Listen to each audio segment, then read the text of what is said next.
আপনাদের ভালোবাসার মানুষ আমি অপু বিশ্বাস।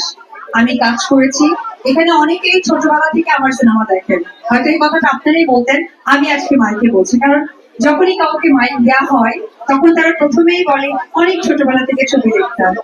তো সেই বিষয়টা না খুব আমি এনজয় করি, কারণ আমার কাজ দেখেছে, আমাকে চেনে, আমাকে যারা ভালোবাসে, এটাই আমার আর্টিস্ট হিসেবে প্রাপ্তি।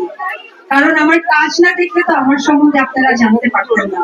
তো সুতরাং এই ছবি তোলার জন্য পুলিশ ভাইরা যেভাবে পেছন থেকে লোক সরিয়েছে, সামনে থেকে সরিয়েছে, আপনারা একটা যেন পারফেক্ট ছবি পান, সেই সহযোগিতা করেছে। তো তাদের জন্য একটা জোরে করতালি। তো আমি একটি কথা বলতে চাই, এখানে 4-5 জন ছেলে বাদ দিয়ে সবাই কিন্তু নারী এখানে অ্যাওয়ার্ড নিয়েছেন।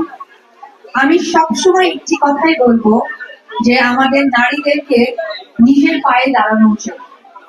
আমি মনে করি, আমি যেমন একজন নারী, আমি একজন মা, আমি মনে করি আমি আপনাদের ভালোবাসার একজন অভিভাবক।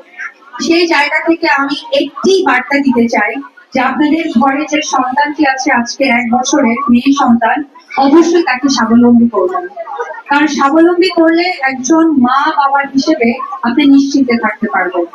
কারণ আমরা জানি না তার ভাগ্য কি রকম, আসলে সেই মেয়েটা সুখী হতে পারবে কিনা বা তার সুখ খুঁজে পাবে কিনা। তো আমি মনে করি যে মেয়েদেরকে স্বাবলম্বী হওয়াটা ভীষণ ইম্পর্টেন্ট।